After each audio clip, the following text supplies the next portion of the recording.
Sejam bem-vindos ao podcast da Casa do Tributarista. Eu sou Gisleise Nogueira e tenho a honra de conduzir hoje esse podcast com dois colegas, professores, mestres que eu admiro, o professor Douglas Campanini e Josué Pereira.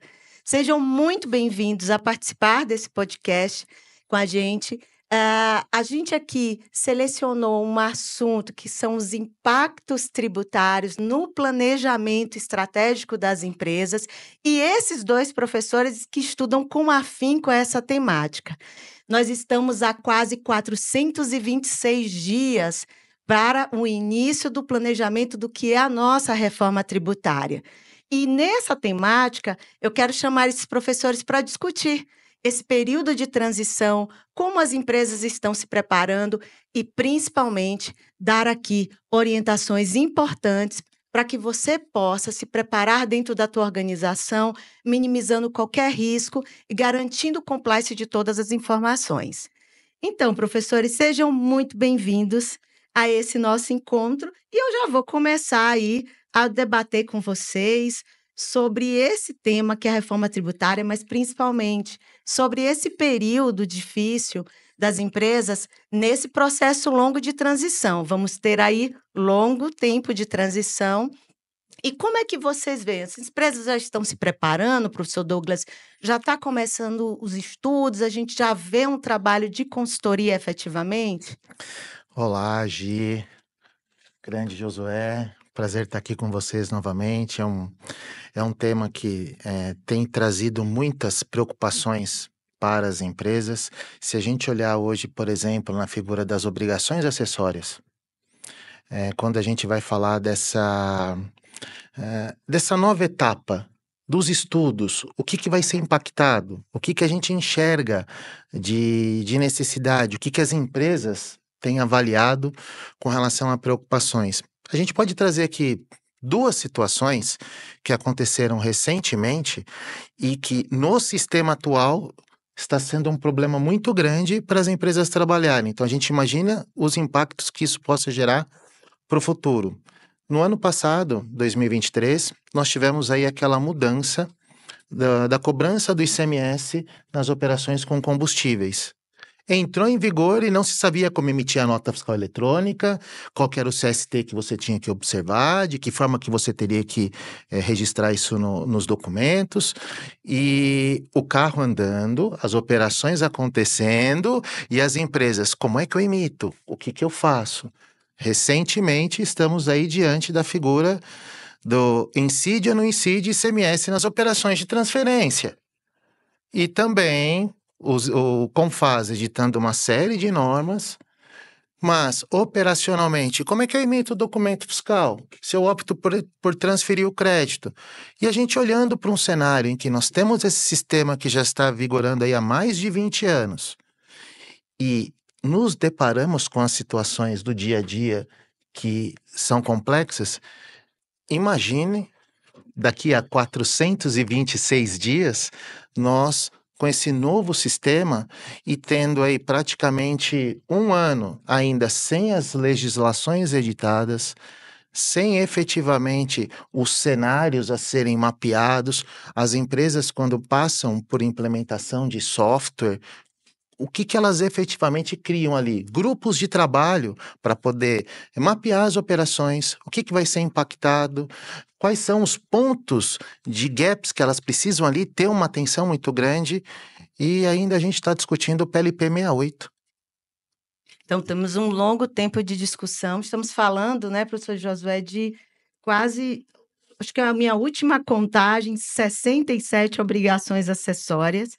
Fazer essa adequação para esse período de transição, eu colocar duas informações ou muito mais informação, sendo que não foi feito nenhum trabalho aí de simplificação, pode-se dizer ainda, do que foi entregue.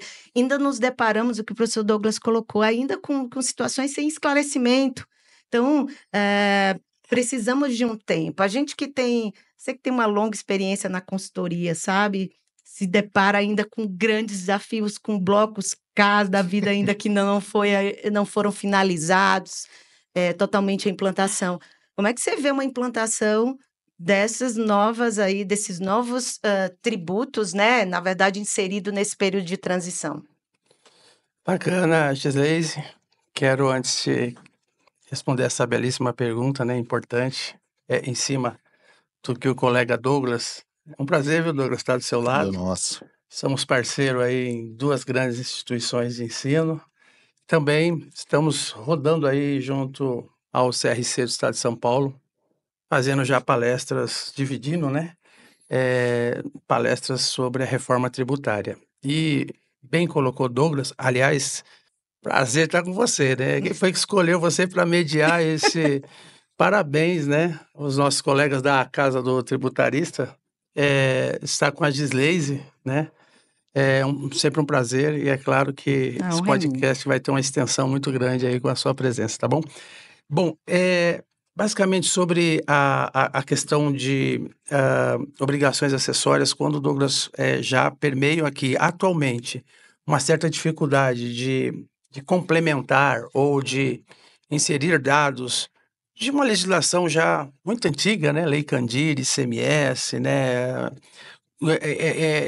Então, quando a gente depara a situação da transição da reforma tributária, e aí eu quero pontuar, claro, que o ENCAT, rapidamente, sabendo dessa dificuldade, lá em 1/8, ele publica as notas técnicas 1 e 2, exatamente sinalizando que a reforma não vai ser tão fácil a migrar desses novos campos, que você acabou dizendo, para os documentos fiscais, seja ele CTE, seja ele NFE, seja ele até documentos fiscais de consumidor final.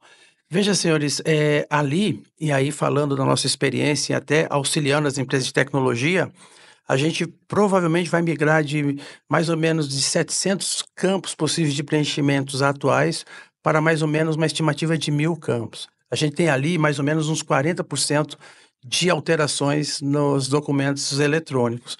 Já sabendo que hoje a gente enfrenta uma dificuldade de pequenas alterações, imagine, senhores, então, essa inovação. Agora, só um ponto aqui interessante até para auxiliar todos os demais colegas. O ENCAT, no preâmbulo das notas técnicas, até faz uma referência ao seguinte: gente, a gente sabe que a gente está em regulamentação ainda da PLP 68. Todavia, a emenda constitucional 132 ela é uma realidade. Os novos tributos já estão sacramentados na Constituição. Vai acontecer, são 3 tributos novos. Um deles se divide estadual, municipal. Então, pra você ter uma ideia. Então, todos esses campos estão acobertados nessa nota fiscal, nesse novo layout de obrigações acessórias. Então, esse é só uma pontinha desse grande iceberg. Eu vou aproveitar, a gente aqui só para vocês saberem. A gente tem um script um pouco das perguntas, mas nada como um bate-papo vai puxando outra coisa. Josué comentou aí sobre o ENCAT, sobre algumas discussões. E eu tenho uma preocupação, sinceramente, professores, de visualizar essa necessidade, né, que se faz latente em relação à reforma tributária, inclusive entre os entes.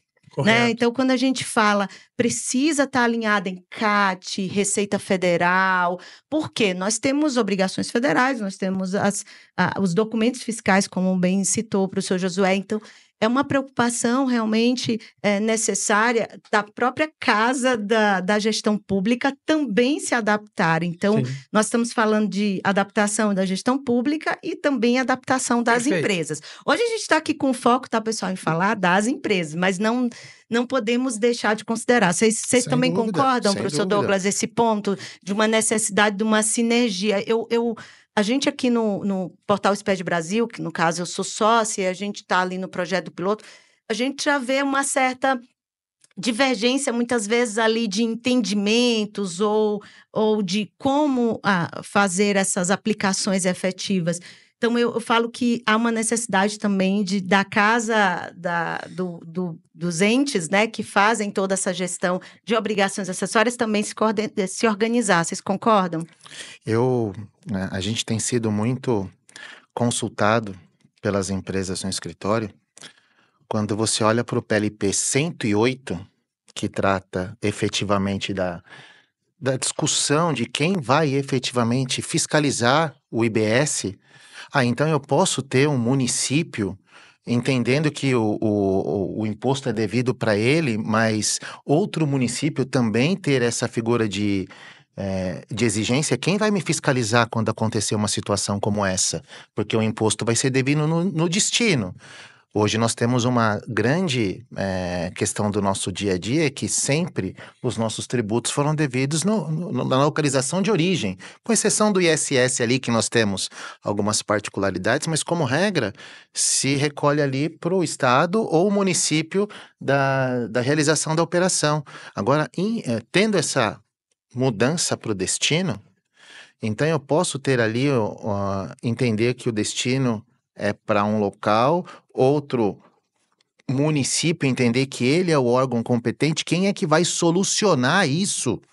Então, isso ainda não está tão claro. E como é que os estados, os municípios, os entes vão se conversar para ter ali uma certa harmonização? É uma preocupação muito evidente. Não tem que ter aí briga de egos em relação a quem vai gerir ou que vai estabelecer. Eu acho que precisamos também trabalhar essa harmonia entre os entes, se quisermos que essa reforma e realmente essa alteração, esse período de transição aconteça de uma forma mais tranquila, né? Vocês também concordam com isso?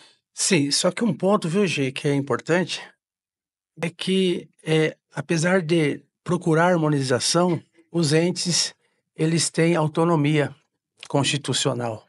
Não é tão simples, né? Então, na verdade, é o seguinte, a autonomia é que eles podem, em qualquer situação, né, na sua unidade federativa, ou que ainda que seja no seu município, propor, então, algumas outras ideias que eles podem trazer. E isso não é tão simples, né? Então, a gente já vivenciou esse cenário, a autonomia, desculpa, na emenda constitucional continua garantindo aos estados. Por essa razão, apesar de procurar harmonizar, essa autonomia que o estado tem pode levar ele a conduzir também um custo de conformidade na maneira que ele entende para as organizações. Então, não é tão simples trabalhar numa república federativa desses 27 UF que tem autonomia. Os 5.500 municípios também estão dentro dessa nova proposta do IVA dual. Eu acredito que vai ser bastante interessante esse desafio de harmonização que a gente tem visto já nos últimos anos. A gente avalia sempre se a gente também não tiver um cuidado quando eu falo da harmonização necessária, senão nós caímos no que temos hoje. Então, publicações ali contraditórias que a gente vivencia hoje no cenário atual. Hoje, nesse nosso bate-papo aqui, né, a gente tem como objetivo aqui, de alguma forma, dar algumas dicas, algumas orientações sobre os ajustes necessários de planejamento tributário. Nesse momento que a gente está gravando esse vídeo, nós estamos aqui no final de ano, então já estamos discutindo, ou na verdade as empresas estão no momento de discutir planejamento tributário do ano seguinte e, claro, de discutir os planejamentos, na verdade, dos próximos 10 anos, né? Uma empresa que trabalha de uma forma mais preditiva ou mais organizada, ela tem que trabalhar com esse olhar. E aí, queria que vocês pontuassem algumas situações ou alguns pontos que vocês identificam necessário que as empresas tenham esse olhar nesses ajustes de planejamento tributário. Eu imagino, Douglas, toda hora que você vê alguém e fala assim, vamos fazer o planejamento tributário e vamos imaginar que o cenário que está aqui hoje. Aí você fala, tá bom, nós vamos imaginar que o cenário está hoje, mas amanhã pode não ser o mesmo, né?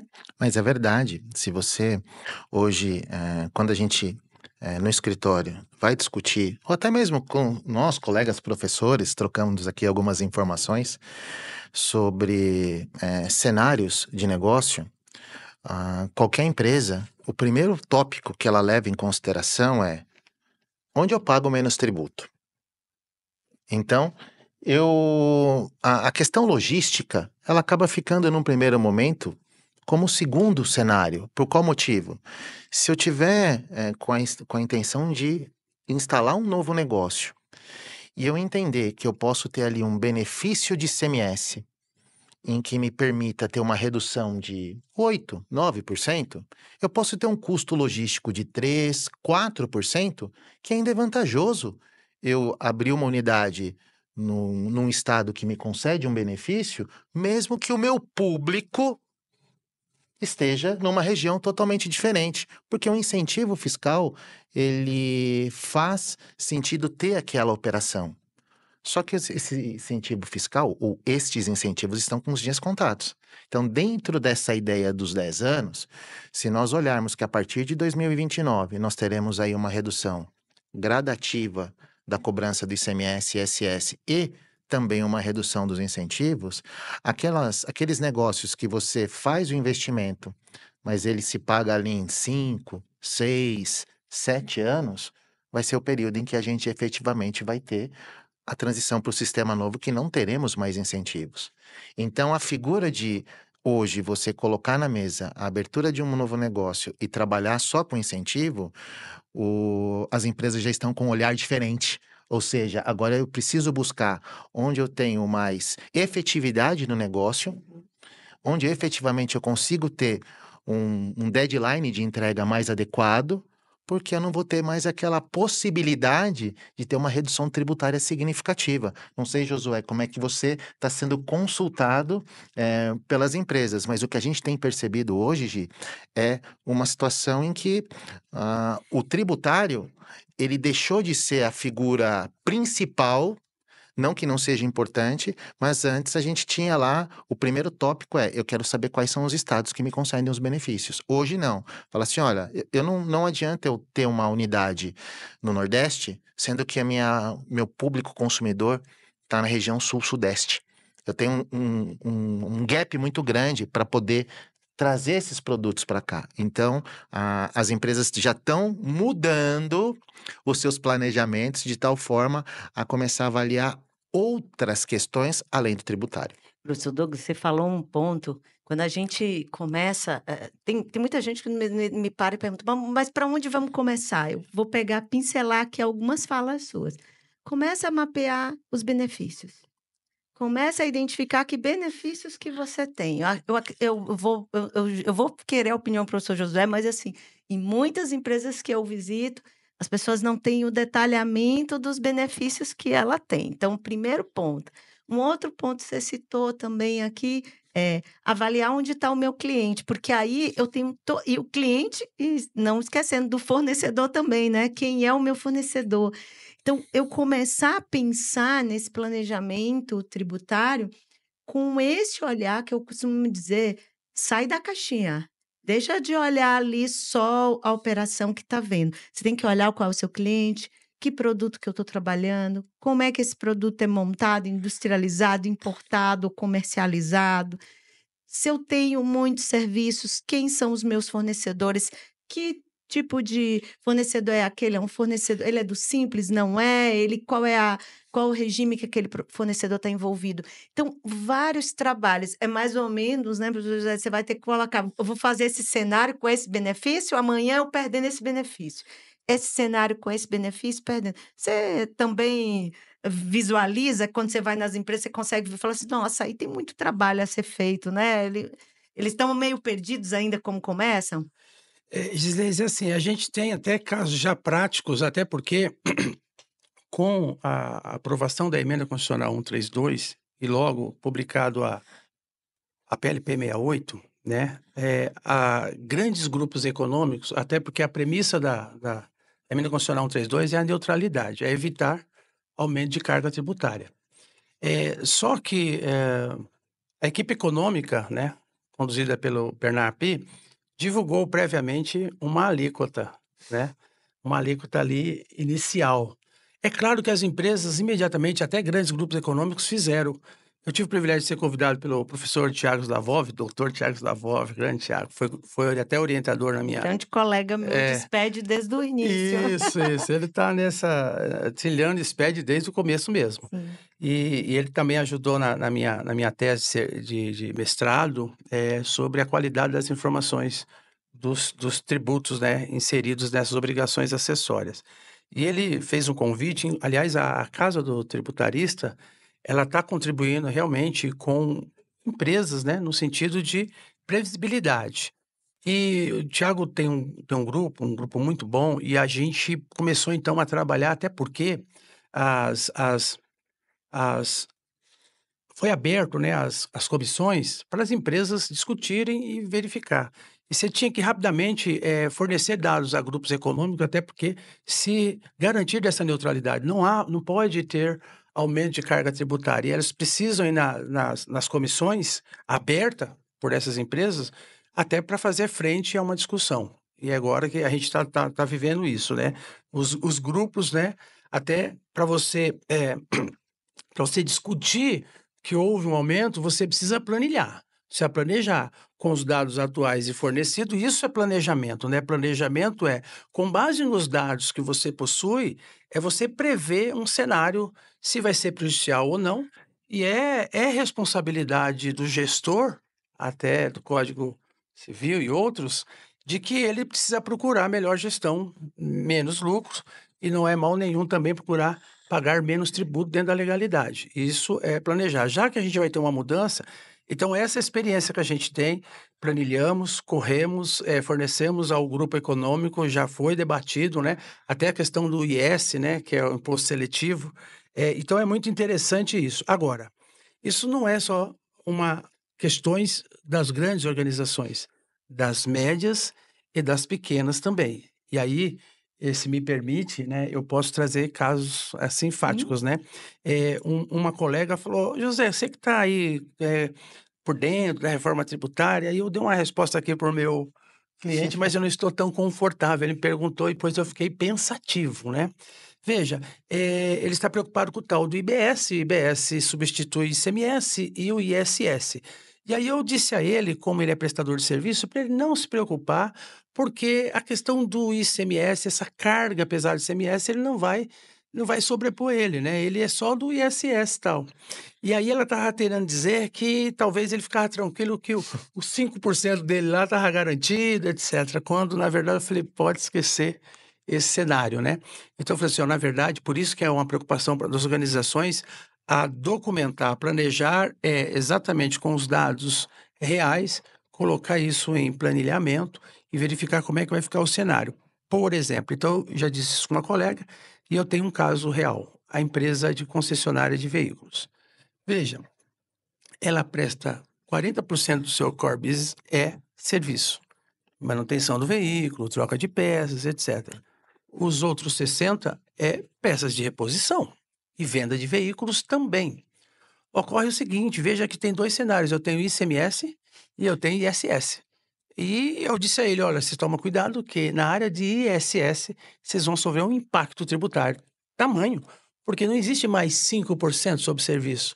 Serviço e mercadoria é tudo a mesma coisa. Na verdade, o IBS, Imposto de Bens e Serviços. Vira uma alíquota só, você precisa se planejar.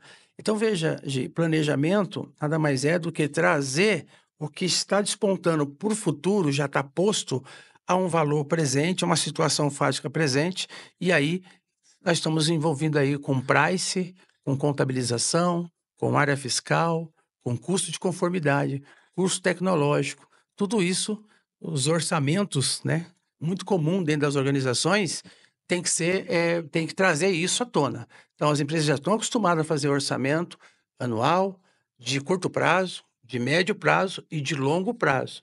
A a a mudança na legislação, ela é inclusive de curto prazo, a gente tem um custo de conformidade, se avizinhando aí, ela é de médio prazo e ela é de longo prazo.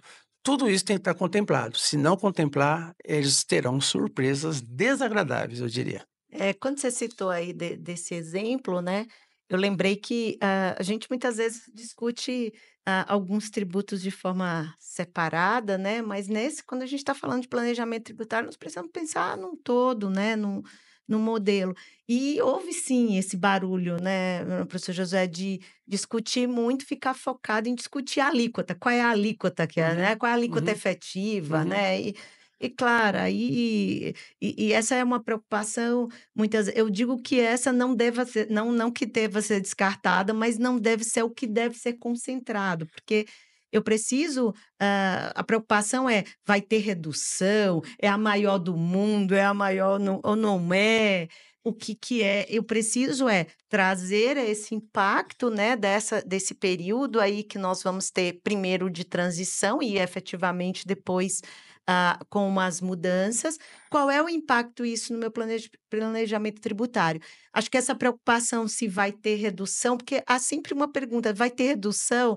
E eu sei que vocês 2 são consultores, atuantes aí, deve ter sempre essa pergunta frequente: vai reduzir, não vai, né? Então, é sempre acho que acredito que é o grande desafio nosso é mostrar assim: "Ó, veja bem, nós temos que analisar primeiramente o processo, né, mapear aqui quais são os tributos", como o José falou, muitas vezes eu estou olhando ali só o ISS e não estou imaginando minha operação. Eu vou ter Uhum. publicação, vou ter lei complementar, vou ter tanta legislação aí sendo, eh, adequada para essa reforma, então eu não posso me prender ali qual é a alíquota final, né, eu preciso, né, professor Douglas, eu preciso expandir um pouco mais esse meu olhar, né, não numa alíquota específica ou num imposto só, e sim trabalhar ele gradativamente olhando os impactos dessa grade que a gente vai ter nesse período de transição que vai ser importante, né.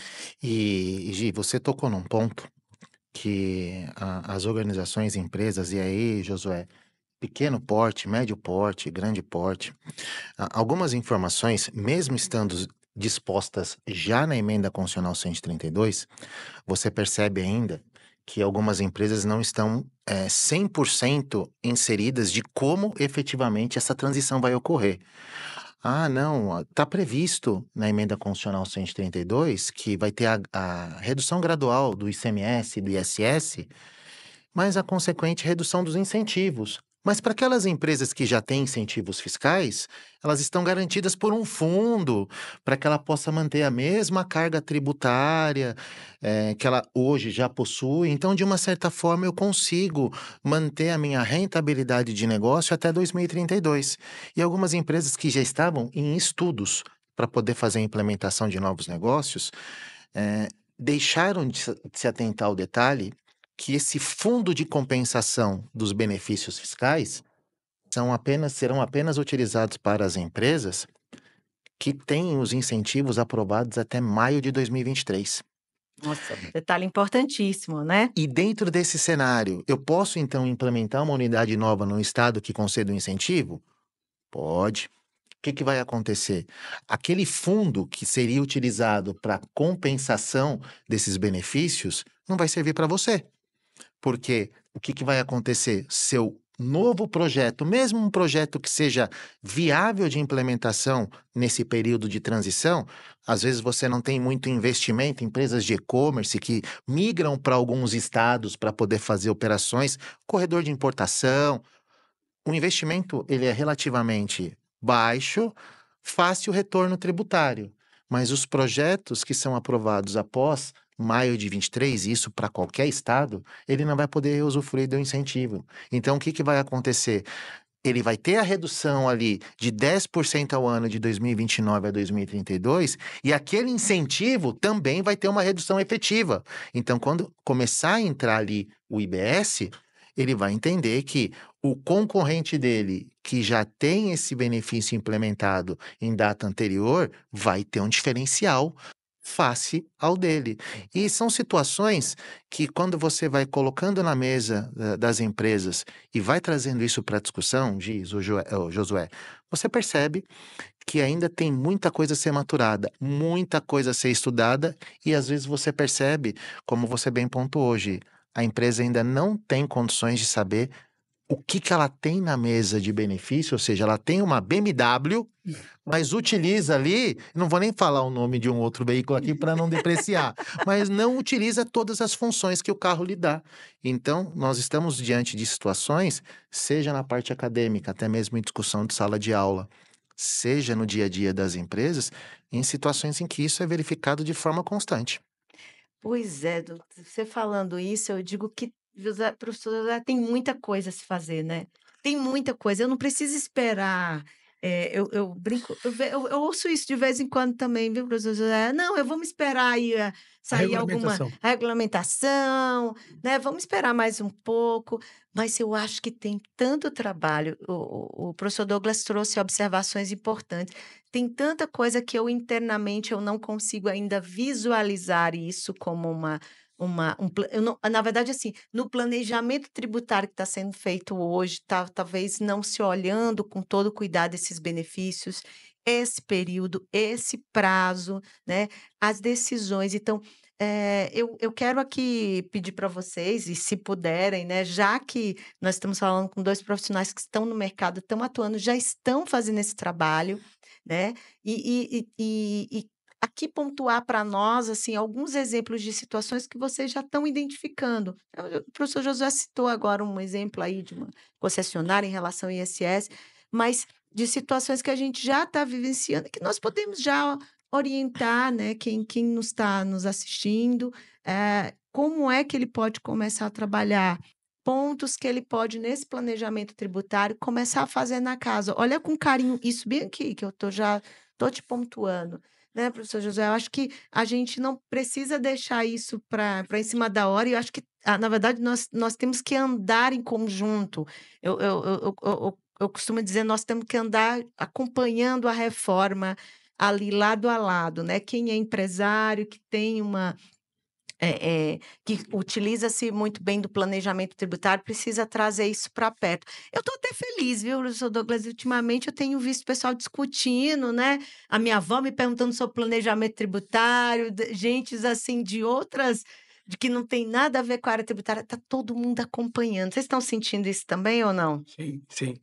Eh, em relação, Gisley, ao que você comentou na sua fala anterior, é verdade que existe, na verdade, existe muita coisa a serem colocadas, né, sobre perspectiva de planejamento, mas, não haveria planejamento eficaz se não houvesse uma mediana, uma alíquota que a equipe econômica divulgasse, e isso foi muito cobrado. Inclusive, sobre o que eles divulgaram, né, a equipe econômica, que é os 26,5, e depois tramitou na Câmara dos Deputados, houve os benefícios de alimentos, das carnes, etc. Houve uma calibração, uma recalibração para 28%. Não dá para fazer planejamento se não houvesse essa divulgação, isso é Sim. ponto. E uma vez divulgado pela equipe econômica que a alíquota inicial é essa, aí, ainda bem que lá no Senado, né, no Congresso Nacional, na parte do Senado, foi aberto várias audiências públicas para os grupos econômicos, acadêmicos, profissionais, as classes, discutirem o que está na PLP, juntamente com essa questão das alíquotas, né. E a gente tem que aprender com os grandes. Essa situação leva que as empresas já têm acesso a muitas informações, a muitas discussões, tá, que devem prestar atenção, estar atento, porque o impacto da mudança é muito grande, é muito grande. A gente não está dizendo só da carga tributária, que ela também será um fator, extremamente doloso para as organizações, porque os estudos até agora mostram que aumento de alíquotas, sim, aumento de carga tributária em grandes grupos econômicos, em grandes empresas, e os mais sofríveis são prestação de serviço, por que não dizer, né? Isso. E quando a gente está falando de planejamento, até a questão que a gente sabe muito bem de regime tributário simples, presumido, lucro real, aqueles exemplos primários ali de um planejamento básico, ele está com os dias contados, esses regimes, entendeu? Porque eles sofrerão um impacto com uma reforma tributária. Por isso, não dá para esperar. A gente já tem muito material sendo divulgado pelas casas legislativas, muito bem, né? Está muito transparente, todas as audiências muito bem gravadas, né? Republicadas, com atas. A gente precisa aprender com essas organizações que já têm no seu bojo o planejamento, a discussão, a luta pela manutenção da carga tributária e a gente começar a trabalhar dentro das organizações. Por isso, de fato, é esse cenário que eu penso, tá? Em termos do que a gente está vendo na regulamentação e nas discussões nas casas legislativas. E falando sobre esse acompanhamento e tantas mudanças, eu acredito, até para quem não está aqui, está nos acompanhando, para vocês saberem, foi complicada a agenda desses dois profissionais aqui juntos, porque estamos com demanda de trabalho, Sim, certo? sim. Então, assim, os tributaristas estão aí, eu costumo dizer que a gente foi agora promovido, né? Promovido ali diretamente trabalhando com uma gestão. Só para a gente aqui, nós já estamos até chegando aqui ao final do nosso bate-papo, né? Tá muito gostoso sobre reforma, mas eu queria muito numa perspectiva de olhar de vocês em relação ao profissional, as oportunidades que a gente possa estar aí buscando, né? Seja dentro da minha organização ou buscando em clientes, que temos aí um mar de discussões ainda sobre o assunto. O professor Josué agora pontuou a essencialidade da gente começar a trabalhar isso quanto antes, né? Esses profissionais hoje, Douglas, eu sei que você tem um escritório grande, hoje você está buscando um profissional para atuar aí nessa parte da reforma? A gente está com uma dificuldade muito grande porque o nosso sistema tributário sempre foi fatiado. Tributos diretos, tributos indiretos, e apesar de você ter ali uma série de particularidades, você não consegue fazer um planejamento olhando só para um foco ou só para outro. Então, quando você olha, por exemplo, para um grupo empresarial, hoje existem empresas que se instalam no Brasil e possuem CNPJs diferentes por conta de unidades de negócio. Porque em algum momento se viu vantagem com relação a Sim, isso, sim. seja nos tributos diretos ou nos tributos indiretos. E eu não sei se a gente vai continuar ainda tendo essa divisão com o CBS e IBS, mas dentro desse cenário, os tributos sobre consumo e tributos sobre renda, que hoje é o que está efetivamente pautando aí a discussão, então você vai ter hoje profissionais que vão precisar efetivamente conhecer dos tributos atuais, porque o ICMS na transição, se uma empresa se encerrar com um saldo credor, ela pode ter que utilizar isso em até 20 anos, então pode ser que lá em 2050 nós estejamos falando ainda de ICMS gerado em 2032, então ele Aham. vai precisar conhecer o sistema atual, vai precisar conhecer o sistema futuro e vai precisar também entender os impactos disso nos outros tributos. E é difícil hoje você verificar no mercado profissionais que tenham essa amplitude de visão. Você vê pessoas que vão se especializando. Eu me especializo neste tributo, eu me especializo naquele tributo, e tem aqueles profissionais que conseguem ter uma visão panorâmica da questão. Esses profissionais que têm essa visão panorâmica, eu diria para você que a gente esses profissionais terão ali um campo de atuação, eu não sei se eu vou utilizar o termo adequado aqui, inimaginável. Porque estarão diante de situações em que vão ter que conhecer o atual, vão ter que se adaptar no futuro e também vão ter que continuar identificando o que isso pode causar em outros tributos. Então, assim, dentro dessa visão, Gi, tá muito difícil você buscar no mercado hoje profissionais com esta capacitação. E quando você vai na sala de aula, eu não preciso estudar o atual porque agora eu só vou falar do futuro. Gente, não é assim. Nós estamos aqui em 2024, às vezes se remetendo a discussões de tributos de 2000, 2001, 2002. Isso não vai deixar de existir. Então as pessoas têm que ter a visão de que ele vai ter que conhecer profundamente o sistema atual e com mais detalhes ainda o sistema futuro. E nós aqui como acadêmicos também, além do nosso dia a dia empresarial, temos que passar essa mensagem. E às vezes eu sinto essa dificuldade das pessoas receberem isso, falar assim, eu não vou fazer aqui um curso que fale de PIS/COFINS, sendo que PIS/COFINS vai se encerrar depois de amanhã. Não é bem assim. Então a gente tem essa dificuldade, eu pelo menos, tenho tentado passar essa informação de que é importante sim a gente ter o conhecimento do atual e do futuro. Quem tiver essa visão vai conseguir ter oportunidades de trabalho imensas.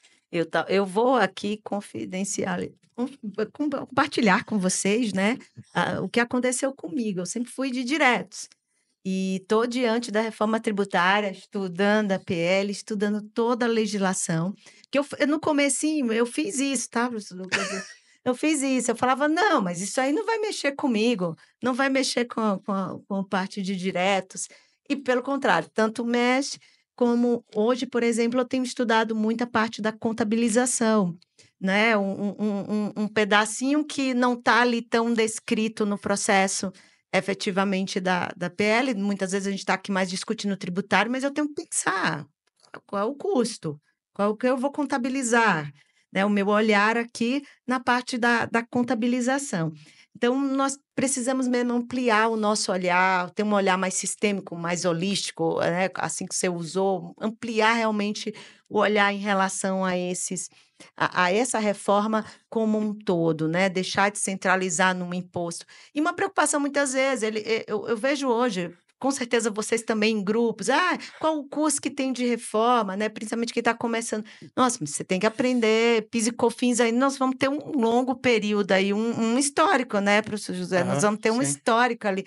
Brincando, até alguns casos ali de contencioso, né? Vamos ter ali ainda valores a se discutir, enfim.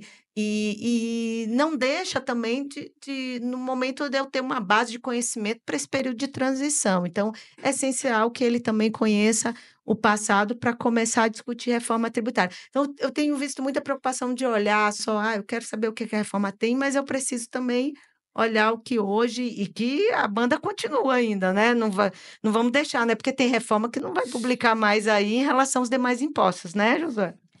Sim, eu vou usar uma analogia aqui, porque você falou de transição, né? Uhum. Até do ambiente de cônjuge, né? É uma separação interessante dos tributos, mas que você vai ter que conviver com o anterior dentro de casa. E está chegando o novo. Imagina os senhores, e a transição é de 10 anos. São de 10 anos assim, 2023 é a emenda constitucional, Sim. posto, e 2032 encerra-se o processo de transição e a gente entra. Então, neste período, nós estamos falando de 10 anos, né? Nós falamos de 10 anos, mas nós já não estamos 10 anos, nós já estamos em 8 já, sim, né? mas já morreu 2 mas ali. tomara que alguém escute isso aqui e fale assim, opa, estou atrasado, né? É porque já temos normas publicadas, etc. Agora, nós vamos entrar aqui, então, em 2026, né? Vamos supor, com as alíquotas testando, então é calibragem. 2027, 2028, cai o PIS e a COFINS, entra a CBS, e aí eu falei 28, aí 29, 30, 31 e 32 começa então a transição do ICMS e do ISS, decaindo alíquotas de 10% a cada ano até chegar a 2033. Senhores, imagine conviver então com esses dois cenários, tá? Então, esse exemplo que eu dei deve ser muito sofrido, e isso vai acontecer. Dentro de casa, eu tenho que cuidar do antigo, do anterior, que está com data marcada para morrer, e eu tenho que também conviver com o que está chegando e aprender isso. Neste período de transição, a gente convive com esses dois cenários. Agora, o que eu penso mais, viu, Douglas e Gisleis, é o seguinte: no tocante a planejamento tributário, né, dos novos tributos, um recado que eu tenho dado para a turma, né, que a gente já conviveu com muitos colegas de trabalho, a gente veio do corporativo, passou por muitas empresas, e eu digo a esses colegas, vocês têm que estar preparados para apagar o velho. O velho vai sumir. Os livros de ICMS vão ser jogados fora. O ISS também, e todos os demais tributos PIS e COFINS. E aí, apesar da colocação do nosso professor Douglas, de que a gente vai ter que conviver com eles até um dado momento. Por isso, é muito complicado você falar assim, não, mas eu não estou circulando mercadoria, por que que eu tenho que pagar IBS? Filho, não está ligado a fato gerador circular mais, não estará ligado a prestar serviço. Os fatos imponíveis, né, que é critério materialidade, sumiu essas materialidades, não está mais ligado a faturamento, está ligado a bens e serviço. E aí tem um asterisco no serviço. Considera serviço tudo menos mercadoria. Veja, então, o alargamento da base, Gi, também é um ponto para que se pensar no planejamento. Sim. Quem pensava só, não, eu só presto serviço, então, tal. Não, você presta serviço, mas na mudança não é só o serviço, é a locação, é a questão financeira. Então, eu tenho uma amplitude de base, isso tem que estar colocado no planejamento. Apesar de ter amplitude de crédito, mas para ter amplitude de crédito, alguém pagou acima disso. Então, esse cenário, eu aconselho o seguinte, e até há uma preocupação na área, na academia, dos profissionais da contabilidade, que a turma que está chegando não quer esse negócio de cálculo, esse negócio de obrigação acessória, esse negócio de, não, isso aí não é comigo, né? Eu sei disso, que tem uma turma que cada vez mais a gente tá, as salas estão diminuindo, né? Então vai faltar profissional da contabilidade. E esse profissional que tem um histórico anterior e que vai assimilar, e aí eu digo, tem que ter uma ruptura na mente e dizer o seguinte: eu estou pronto para receber o novo. Esse negócio de que eu sempre fiz assim, sempre foi desse jeito, a gente já sabe que essa situação não é adequada para o profissional atual. Uma coisa que a gente tem certeza é que tudo muda daqui a pouco, né? Tudo vai mudar. Então a gente tem que estar apto a recepcionar a mudança muito significativa, tá? Então, é esse o meu recado. Não sei se você concorda comigo. Opa, É. eu brinco, Eu eu concordo com gosto. você porque na minha fala aqui, ela fica sorrindo, né? E o sorriso é um feedback. Vai Não. nessa, vai, continua. Não, não, o papo tá muito gostoso, né? É o que eu falo.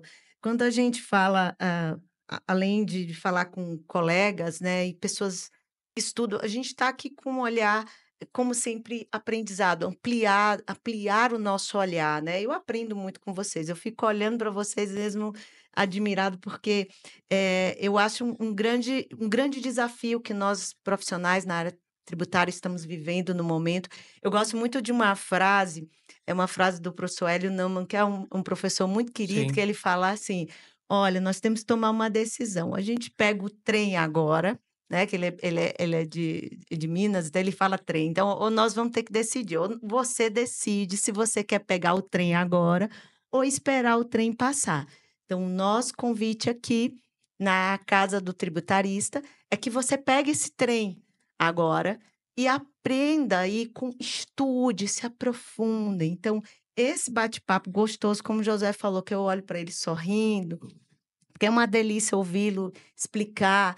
E eu digo a vocês, aqui a proposta desse nosso bate-papo é trazer a reforma tributária, os impactos dessa reforma tributária no planejamento tributário da empresa, de uma forma simples, de uma forma mais leve, né? Se isso é possível, né? Não é um Uhum. assunto tão leve, mas eu espero que vocês tenham gostado. Quero pedir aqui que vocês deixem os seus comentários, compartilhem com os amigos, sigam esses dois mestres estudiosos, né? Há muito que estudar em relação à reforma tributária. Então, se tiver uma dica aqui para eu finalizar, eu vou dar aqui a palavra porque os dois também contribuam. Estudem e acompanhem tudo que tem de legislação em relação à reforma tributária. Se você quer um profissional que está diferenciado no mercado, sigam esses dois mestres e acompanhem tudo que é conteúdo. Temos aí um universo, né, professor Douglas, de oportunidades nessa área. Eu vou deixar só vocês dois as últimas considerações finais e já deixo aqui os meus agradecimentos. Gi, parabéns pela condição, assim, você conseguiu tornar o tema aqui muito mais tranquilo para que a gente pudesse fazer um bate-papo. Agradeço aí também quem está nos acompanhando. Quem quiser me seguir nas redes sociais, no LinkedIn, Douglas Campanini, no Instagram, Douglas R. Campanini. Estou aqui para a gente poder aprender bastante, discutir bastante e efetivamente trazer um conteúdo aqui que possa te ajudar a tomar uma decisão mais adequada. E não esqueça, olhe o horário do trem. Beleza, que bom, né, Gislese? Muito obrigado. Como o Douglas disse, condução formidável, a gente ficou bem à vontade aqui. A gente temia as suas perguntas, mas você conduziu muito bem. Você E quero parabenizar a Casa do Tributarista, né? Esse portal que tem fomentado muito conhecimento. E dessa vez está do lado do Douglas, né? Meu parceiro. Como eu disse, a gente está viajando, né? Principalmente no estado de São Paulo, falando sobre reforma tributária. A gente divide cadeiras nos mesmos cursos de gestão tributária em pós-graduação. Então, sempre é uma satisfação estar com você aqui, viu, Douglas? Muito obrigado. E, por falar em se a gente pode dar um conselho, eu acho que pode, né? Pela vivência nossa, né? Eu vou em cima do que você comentou, Gis.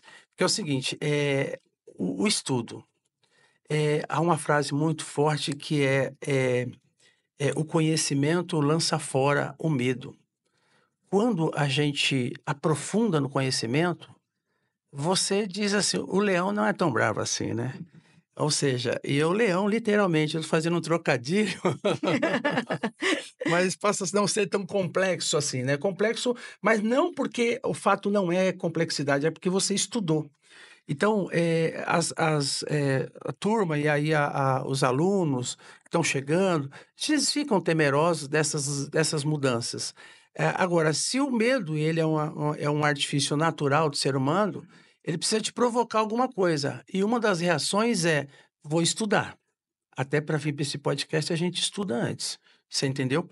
Até porque dá um gelo, né, gelinho assim na barriga, tal, meio e aí o seguinte, então assim, se esse medo te provocar se aprofundar nos estudos ou no conhecer o novo cenário, isso é benéfico. E você vai perceber que o aprofundamento no conhecimento te libertou daquela escravidão do medo.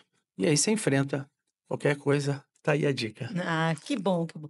Que bom ter a companhia de vocês. Espero que vocês tenham gostado e até a próxima.